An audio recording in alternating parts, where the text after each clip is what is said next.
அடுத்ததாக விருது பெற இருக்கின்றவர் நடிகை லக்ஷ்மி அவர்கள். இவர் பிரபலமான இந்திய திரைப்பட நடிகராவார். குறுகிய காலத்திலேயே ரசிகர்களின் மனதில் இடம் பிடித்தவர். சில நேரங்களில் சில மனிதர்கள் அவரது நடிப்பு விமர்சகர்கள் மற்றும் பார்வையாளர்களிடம் பரிசீலனையை பெற்றது. இந்த படத்தில் நடித்ததற்காக இவர் தேசிய திரைப்பட விருதான சிறந்த நடிகை விருதை பெற்றவர். அவருடைய திரைப்பயணத்தில் முக்கியமான மைல்கல்லாக இது அமைந்தது. தொடர்ந்து தமிழ், தெலுங்கு, கன்னடம், மலையாளம் ஆகிய மொழி திரைப்படங்களிலும் முக்கிய பங்குகளை வகித்து பின்னாளில் தாய் பாத்திரங்களையும் வரலாற்று சிறப்பு வாய்ந்த நடிப்பினை வெளிப்படுத்திய இவருக்கு ரோட்டரி மாவட்டம் 3231 விருது வழங்கி மகிழ்கிறது.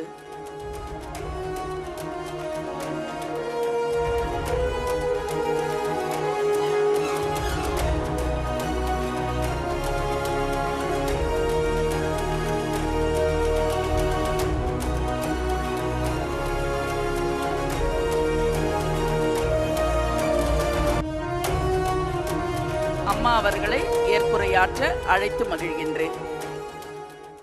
சாய்ராம். இங்கு கூடியிருக்கும் எல்லா அன்பு நிஜங்களுக்கும் என்னுடைய பணிவான வணக்கங்கள். 2 பாயிண்ட் பேசலாம், ஆனால் 2ம் கனெக்ட் ஆகுதான்னு எனக்கு தெரியல.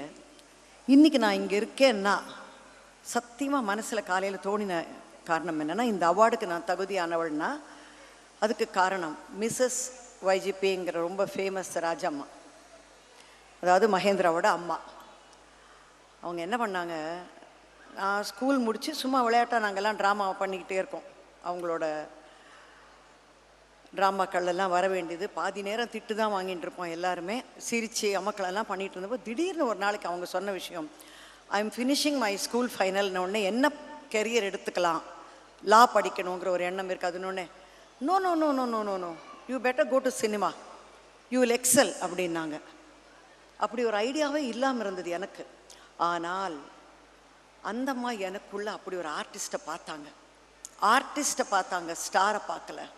அவங்க சொன்ன ஒரே வார்த்தை, Lakshmi you will be a very good artist, you will make it big, நீ கெரியராக சினிமா எடுத்துக்கோ.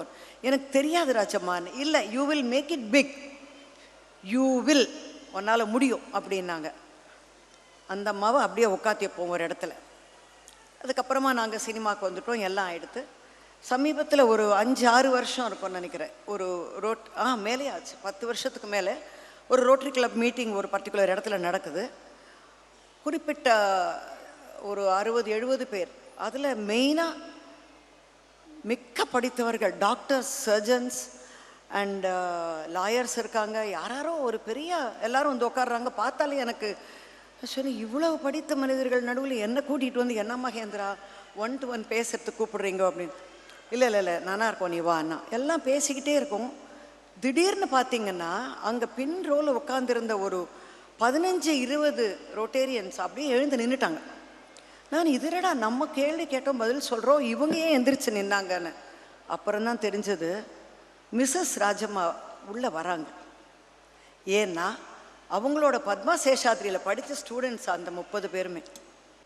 இன்றைக்கி அவங்க அவ்வளோ பெரிய நிலைமையில் இருந்தால் கூட அந்த ரொட்டேரியன்ஸ், அந்த மேனர்ஸ், தன்னுடைய டீச்சர், தன்னுடைய தாளாளர், அந்த அம்மா வந்திருக்காங்கன்னு எல்லாரும் எந்திரிச்சு நின்றுட்டாங்க சார்.